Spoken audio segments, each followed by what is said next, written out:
Prager U's answer to the homelessness crisis? Make it illegal. All right, guys. So this week on Thinking Out Loud, I wanted to discuss this Prager U video that popped up on my Facebook timeline a few days ago. As you guys know, Prager U is a right-wing, conservative online news media network. They are literally like the definition of propaganda, of right-wing propaganda. They have like a very high production value, presumably because they're financed from giant corporations and, you know, the donations of millionaires and shit. They have a, you know, really good production value, especially when it's compared to anything that's left-leaning, right? And so, you know, they'll have like all these nice graphs and videos, and they'll have sometimes like famous cameos or like celebrities that will talk about the issue. And, you know, just all together, it's really powerful propaganda already for people that are, you know, leaning towards the right. It has an air of legitimacy about it. So this Prager U video that I'm going to play for you guys, I'm sure you guys will find this kind of annoying. If you want to watch the video completely uninterrupted, I will place the link in the comment box. But for the sake of this video, we're going to kind of, you know, chop through it. I'm going to play it for a few seconds and, you know, talk about it a little bit, put some perspective on it. So Prager U is known to cover all sorts of topics, like I said, from a right-wing point of view. This video from Prager U, though, is covering homelessness. And it is incredibly disturbing and disgusting and completely unempathetic, even by Prager U standards. I believe Thought Slime already did a video like I'm doing discussing this, but I wanted to give you guys my perspectives on it. So without further ado, we're going to go ahead and run that for you guys here. What do we do about the homeless? This is one of the most vexing public policy problems we face. If you live in a big city, especially on the West Coast, you literally face it every day. And every day it seems to get worse. So first thing here, just even a few seconds in, you know, you face it every day, especially if you live on the West Coast. And that's obviously just already planting a little seed, a little pot shot at fucking left-leaning people, at left-leaning politics. And obviously, as you and I know, the West Coast is liberal, is neoliberal, but they have some degree of like more left-leaning policy, more empathy towards the homeless. You know, in places like Portland and I believe Washington, they even have some socialist representatives, socialist city council members. So even a few seconds in, they're taking a pot shot at the left, right? As if, and yeah, it is much worse on the West Coast, but the West Coast has a huge population in comparison to some other areas of the country. But homelessness is a fucking crisis everywhere. In every single city, a major city across the United States, and even in some rural areas. Even like in my town here, in small town Iowa, we're beginning to develop a homelessness problem. So right off the bat, it's already bullshit. Here, let's get back into this. Let's start with a couple facts. First, the word itself is misleading. Homelessness is not primarily a housing problem, it's a human problem. The primary drivers of homelessness are drug addiction and mental illness. According to data from UCLA's California Policy Lab, approximately 3/4 of people living in cars, tents, and on the streets suffer from serious mental illness, drug addiction, or both. Okay, so it's not a homelessness problem. It's not a housing problem. It's a drug addiction and mental health problem. Completely ignoring the fact that rent has gone up over the last decade by what? Probably fucking 200%. Ignoring the fact that a utility apartment in some cities without even a bedroom, let alone a one bedroom, is $1,000 or more. That's not the reason why people are living on the street. It's not because the housing's too expensive. It's because they're crackheads. It's because they're schizophrenic. That's their fault they're on the street.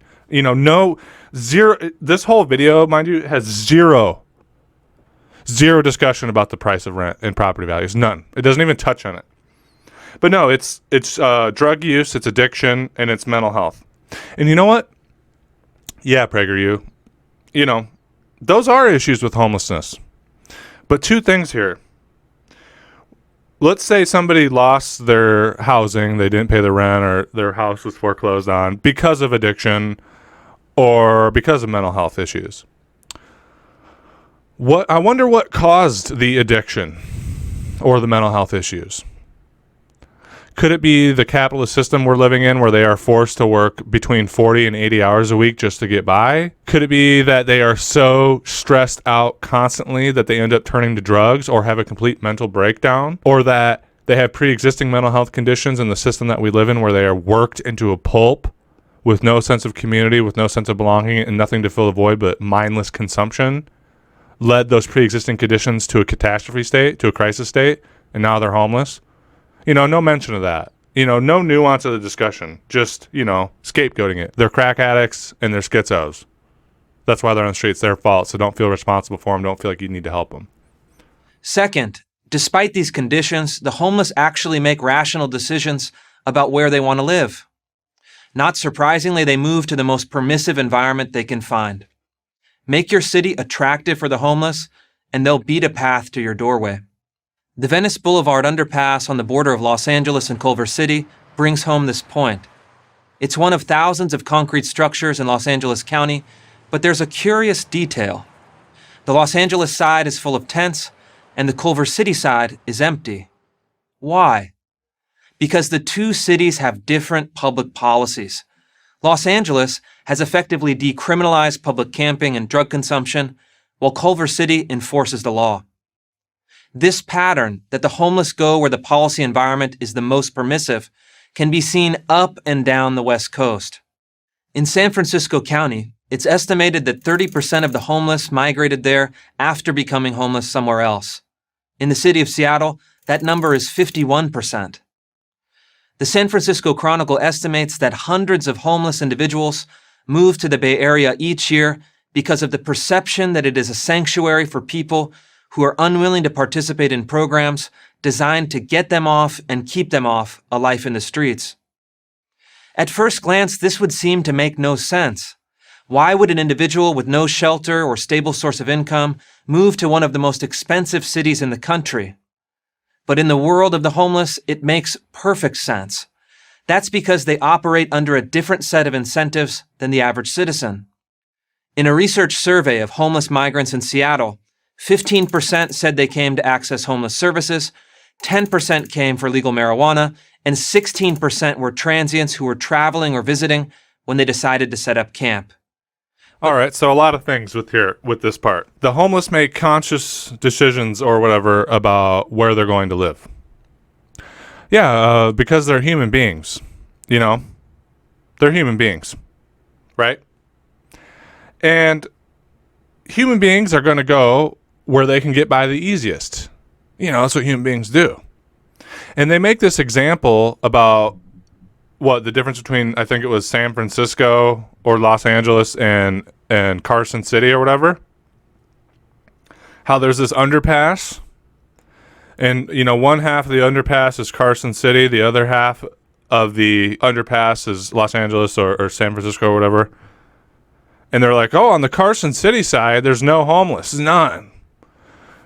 On the Los Angeles or the San Francisco side, there's endless amounts of tents. And they talk about how that's because Carson City enforces the law or whatever. They don't allow drug consumption or crimes, and they don't allow public camping.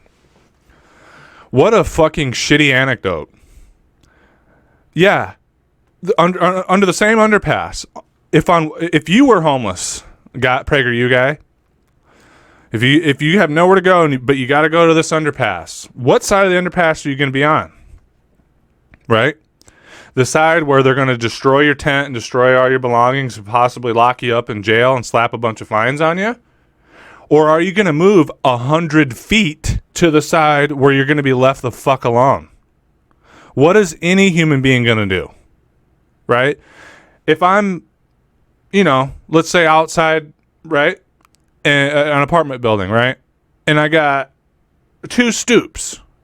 Two little porches. And if I sit on the one porch, there's an old lady or some old guy that's going to chew me out and treat me like a piece of shit for sitting down to have a cigarette. He's just going to berate me and fuck with me. Or the stoop next to it, there's a couple other dudes smoking a cigarette, talking about their lives and their jobs. Which fucking stoop am I going to sit on? Which stoop are you going to sit on? It's fucking ridiculous. It's asinine. It's embarrassing. They use this as a fucking anecdote. And furthermore, they act like that's solving the homelessness crisis. Like I just said, it didn't solve shit. It just displaced them. It just moved them. And that's a bigger issue here, is the policy that cities do where they bus fucking homeless people to another city. Or they destroy their tent encampments and then they move somewhere else. You're not solving anything, dude. The way you solve homelessness is to build houses. I don't care if they're fucking little houses or you take up the vacant houses. You want to solve homelessness. People, human beings lacking a home. That's what homelessness is. Human beings without a home, so they live on the street.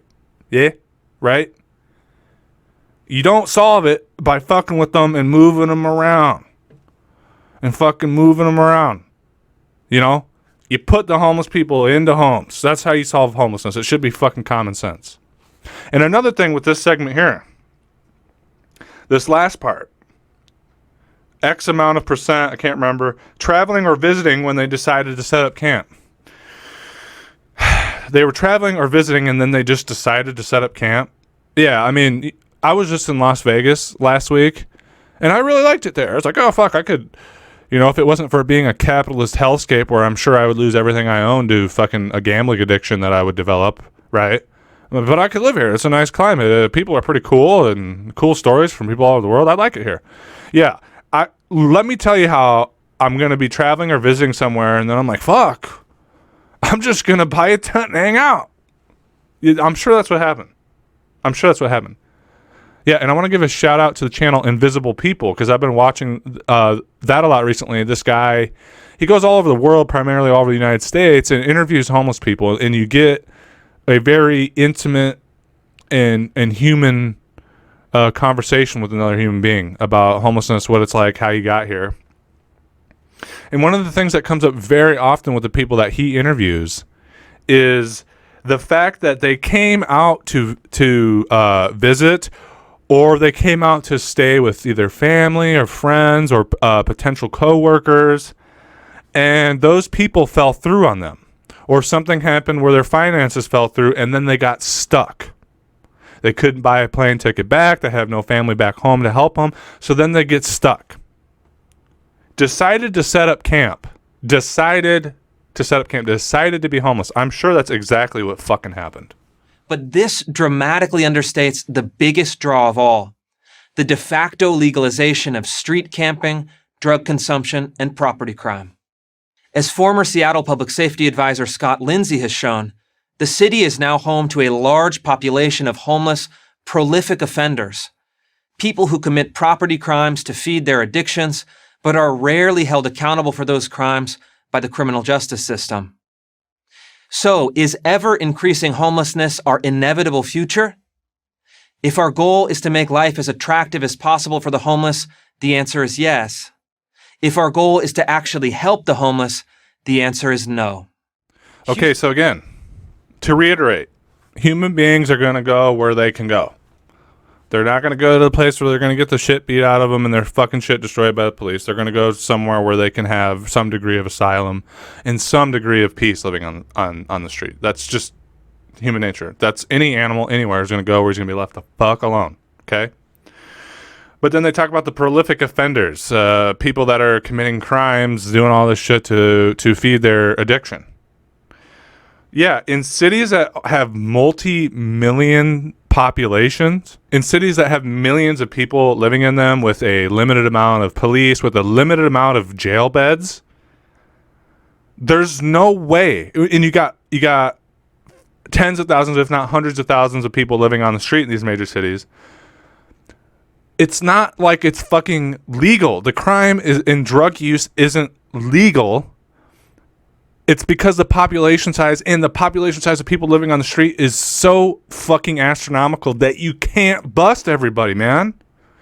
You can't stop every car getting broken into. You can't stop every burglary or stick-up robbery or mugging or guy shooting heroin in the park. You can't stop it all. There's not enough officers. There's not enough places to put them in the jail. It's literally impossible. It's impossible. They have, and we talk about police all the time on this, but they have a job to do. You know what I'm saying? They got revenue to generate. They gotta do tickets. They gotta keep the order. They gotta respond to rapes or whatever the fuck it is police are supposed to be doing. That's an argument for another time, right? They don't got time to bust every fucking homeless guy shooting heroin on the street or breaking into a car. It's impossible, man. There's 10 million human beings live in LA. How many of them are homeless? What are you supposed to fucking do about it? It's God. Houston Mayor Sylvester Turner is a Democrat, but his approach to homelessness is a world apart from his counterparts in Los Angeles, San Francisco, and Seattle. It is simply not acceptable for people to live on the streets. It is not good for them, and it is not good for the city, Turner has said. Houston's policy is a perfect example of what Turner calls a tough love approach. The city has built housing for the chronically homeless, formed a coalition of nonprofit partners, and lobbied the state government for more mental health and addiction services. At the same time, Turner has enforced a strict ban on public camping and promoted a citywide campaign to discourage citizens from giving money to panhandlers. The results are as instructive as they are stunning. Over the past 8 years, Houston has reduced its homeless population by 54%, while it has skyrocketed in West Coast cities. Different policies, different results. Where a Seattle politician opposes hosing down feces-covered sidewalks because hoses are racist, Houston fights in the courts for the right to clean up encampments. Where California progressives push for more drug injection sites and have decriminalized thefts under $950, Houston imposes consequences not only for theft, but for aggressive panhandling, window washing, and other street obstructions. As this Texas city has demonstrated, local leaders in cities of any size can meaningfully reduce homelessness through a strategy that mixes compassion with common sense enforcement. Okay, so with this, the whole Houston having a drop in homelessness, and they're talking about the reasons why they're having a drop in homelessness. They say, first off, it's from being hard on the homeless. No public camping, no public drug use. They criminalize everything. So there's a few things here. I did some research on this. So the first thing here is breaking up homeless camps, cracking down on homeless, and banning panhandling is incredibly fucked up. It's inhumane. Let's say maybe it works. Maybe in this world, smashing homeless encampments and forbidding them from begging for money solves homelessness. Somehow that magically makes homeless people no longer homeless. Okay? Let's just say that somehow works. It's fucked up. It's fucked up. You got human beings living on the street. Imagine how already fucking impossible and difficult and miserable it is to live on the street. And then you're going to destroy their only place they have to live. You're going to destroy all their belongings. You're going to treat them like a fucking stray dog. And then you're going to prevent them from possibly one of the only ways they can get money to eat. Okay? So in a world that it works and somehow actually solves the problem, it's not a good answer still. Because it's fucking inhumane. Okay? It's brutality. It's inhumane. So there's that. Okay? But the thing is, those things don't work because, as we said earlier in this video, homelessness is human beings not having a home, a house. You solve homelessness by, ready? Putting them in a house. It's complicated, I know, but that's how you solve it. That's how you make homeless people no longer homeless, right? But the reason why Houston actually had a drop in homelessness had nothing to do with, like we said, being hard on the homeless. That may make it a little more pretty and less blatant that there's still homeless people living there. Fine. But what they actually did here is I was reading this article from Patch. It says, in 2020, $65 million plan announced to permanently house 5,000 Houston homeless in 2020. And this was in light of the COVID pandemic. They knew that having that number of homeless people on the street was increasing the potency of COVID and the rate at which it would spread. So, but even prior to this 2020 $65 million plan, the thing that Houston did differently is they started subsidizing housing. It even says in the Prager U video, they started subsidizing mental health. And, you know, one of the ways that our society has tried to deal with homelessness is, you know, having a bunch of different groups of NGOs, of charities, of churches, you know, kind of just, you know, throw things at the wall and hope things would stick. You know, one church might feed the homeless. One NGO might come and give them, you know, bring portable showers. One group might try to find them, you know, transient homes, or one group might, you know, donate RVs for a certain number of homeless. And that's great that all these groups are doing things, but it's uncoordinated. So, like, one neighborhood that has a bunch of homeless, they might get fed fucking, you know, you might have 5 different groups coming in there feeding them McDonald's or giving them bottled water. And then in the neighborhood over, you've got, you know, all these people trying to help actually get them in housing or get them showers for the week. And so it's just a discombobulated mess, and it only does so much. It's not coordinated. Reading this article, it turns out one of the main things that Houston did was they coordinated all these groups. They had an online service, an online forum. They had public meetings regularly between all these different groups. And they would be like, okay, well, we're doing this here, we're doing this here. And they gridded out the entire city, and they worked together in a cohesive way, backed by the city government, coupled with financing, coupled with subsidizing, coupled with plans like this one to, you know, build actual housing. That's how they solved homelessness. Not by destroying encampments, not by stopping people from begging. That has nothing to do with it. Nothing to do with it at all. All right, let's see what else these fucks have to say. If cities stop allowing public encampments and open drug consumption and start prosecuting property crimes, they will have much more success redirecting the homeless away from a life of self-destruction and toward a life of hope through mental health treatment, drug rehab, and job training. That's what we all want, isn't it? So why don't we do it? I'm Christopher Rufo, Senior Fellow at the Manhattan Institute for Prager University. This video was made possible by a generous donation from the Thomas W. Smith Foundation. Yeah, man. Mental health services, job training, getting people off the street.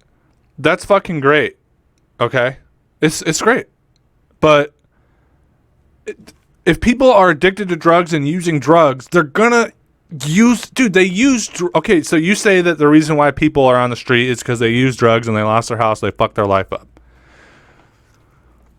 In what world do you think being hard on drugs while they're on the street is going to get them to stop using drugs and get off the streets and live a better life? They use drugs to the point where they lost their house. How does this make any difference at all? So yeah, that's it.